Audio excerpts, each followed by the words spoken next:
श्री स्वामी समर्थ।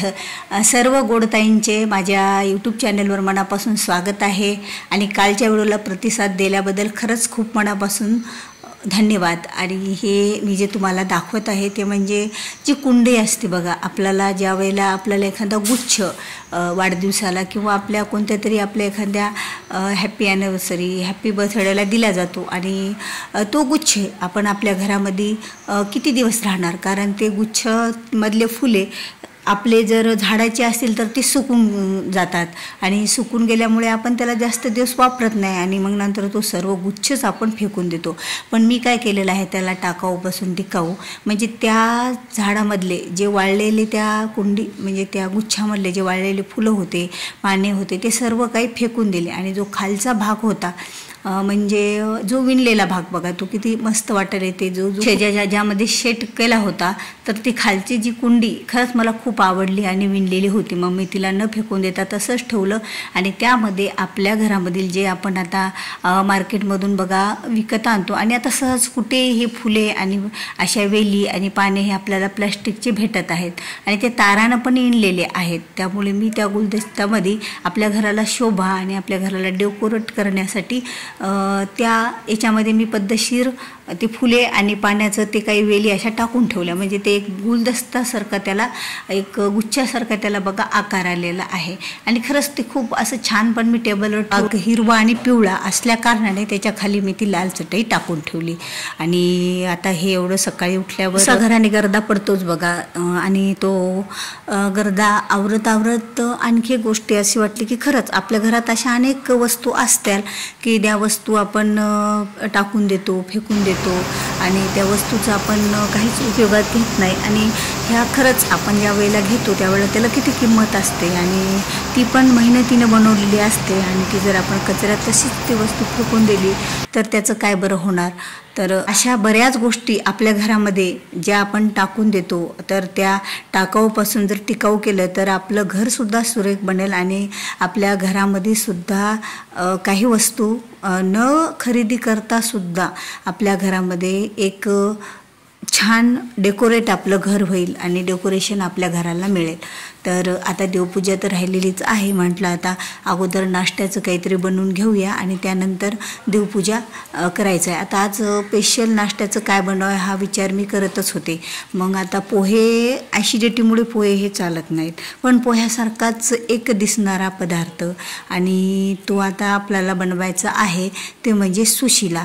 आता जी सुशिला आहे तर ही जी सुशिला आपण आपल्या घरातील ज्या मुरमुऱ्यापासून आपण बनवत असतो, आता जे मुरमुरे ज्याला आहे अनेक पदार्थ आपण असे बनवू शकतो, पण आपल्याला जवळपास फक्त त्यापासून चिवडा वगैरे बनवायचंच माहीत आहे, पण त्यापासून एक पोह्यासारखा सुद्धा पदार्थ बनला जातो। जो कोणी ॲसिडिटीमुळे किंवा पोट गच्च होते, पोहे हे पचनासाठी जड असतात आणि पोहे खात नाही, तर खरंच ही जी वस्तू आहे हा जो पदार्थ आहे तो जे कोणी पोहे खात नाही पण पोह्यासारखी चव असणारा पदार्थ खरंच खूप खाण्यासाठी चांगला लागतो।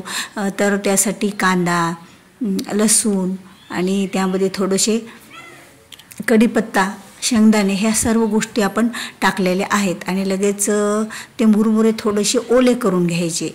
म्हणजे आता आपण जसं पोह्यात संपूर्ण पाणी काढून पिळून पोहे म्हणजे पाण्यातून पूर्ण पोहे काढून घेतो, पण याला तसं नाही करायचं, कारण मुरमुरे हे फुगलेले आणि पातळ असतात, त्याच्यात थोडं पाणी टाकून तो ओला हात करून ते मुरमुरे आपण ओले करून घ्यायचे। आता कांदा नीटसर थोडा लालसर खरपूस रंगावर कांदा लसूण हे भाजल्या गेले की त्यामध्ये चटणी, मीठ आणि हळद, जसं आपण पोह्यासाठी आपल्या घरात त्या प्रमाणात तिखट आपण खातो पोह्यासारखंच आपण त्यामध्ये सर्व पदार्थ टाकायचे। पण जर यामध्ये हिरव्या मिरच्या टाकल्या तरीही चालतील असं काही नाही आहे, पण मला हे हिरव्या मिरच्याचं आवडत नसल्यामुळे मी ते लाल चटणीचंच करणार आहे जो सुशिला। आणि त्यासाठी थोडंसं हात पाण्याचा लावून ते मुरमुरे भिजून घेतलेले मुरमुरे त्यामध्ये टाकायचे, जसे आपण आता पोहे भिजवल्याच्या नंतर त्यामध्ये टाकतो त्याचप्रमाणे भिजवलेले मुरमुरे आपण त्यामध्ये त्याला ह्या टाकायच्या आणि मस्तपैकी त्याला खालीवरी करत राहायचं जोपर्यंत छान ते नरम होत नाही तोपर्यंत। मग 1-2 मिनटं तर आपल्याला 2-3 मिनटंसुद्धा लागतील, म्हणजे 5 मिनटामध्ये ते पूर्ण तयारच होईल। म्हणजे 5 मिनटं आपल्याला कांदा वगैरे कापायला चिराचिरी करायला आणि 5 मिनटे हे पूर्ण फोडणी टाकायला याला बनवायला, म्हणजे 10 मिनिटांमध्ये पोह्यासारखा पदार्थ हा आपला सुशिला बनवून तयार होतो. आणि खरंच याची चवसुद्धा पोह्यासारखीच लागते, पण पचण्यासाठी हलका असतो. बघा, बऱ्याच जणांना पोहे पचन होत नाही, त्यामुळे बरेच जण पोहे खाण्याचे टाळतात. पण पोहे खाण्याचे शौकीन तर खूप आहेत. महाराष्ट्रात तर पोहे खूप प्रमाणात लोकांना आवडतात.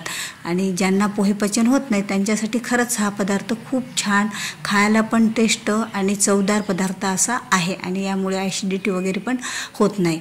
तर हा पदार्थ खरंच याच्यासोबत कांदा, लिंबू, आपण जे पोह्यासोबत दही, जे काही आपल्याला पोह्यासोबत ज्याप्रमाणे तुम्हाला आवडत असेल तसंच आपण खाल्ला तरीही चालतो.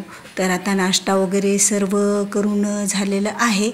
तर आता जी वेळ आहे आपली सकाळची, आता ती वेळ म्हणजे आता देवपूजेची. आता आपण चला देवपूजेकडे वळूया.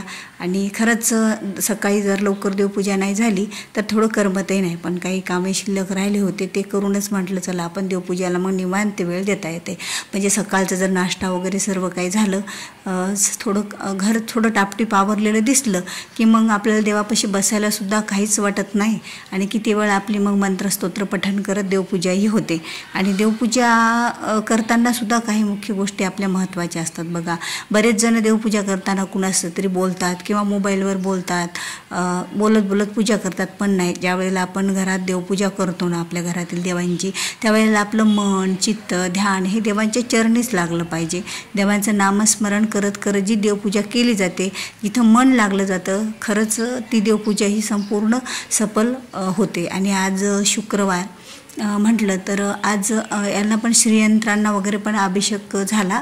आणि श्रीयंत्राची पण आंघोळ म्हणजे अभिषेक आपण दुधाने पण करू शकतो आणि दररोज पाण्याने पण करू शकतो. आता दर शुक्रवारी जर दुधाने अभिषेक करायला गेलं तर श्रीयंत्र आता ते पितळचं आपल्याला वाटतं खराब होईल, म्हणून मी सहसा ते पाण्यानेच करत असते. कधीतरीच आपण एखादं पौर्णिमा वगैरे या दिवशी पंचामृत स्नान घालून श्रीयंत्रावर आपण कुंकुमार्चनसुद्धा करू शकतो. तर अशा प्रकारे आपली देवपूजासुद्धा करून झालेली आहे इथे. आणि चला आता मिस्टरांचा पण नाश्ता झाला. आपला नाश्ता काहीतरी आपण तेच नाश्ता थोडासा करूया, कारण आज सकाळीच व्हिडिओला सुरुवात केली होती. आणि हा जो शुक्रवारचा व्हिडिओ तुम्ही पाहत आहात, आणि तुम्हाला जर व्हिडिओ आवडला असेल तर व्हिडिओला लाईक करा, शेअर करा, चॅनलवर नवीन असाल तर सबस्क्राईब करा.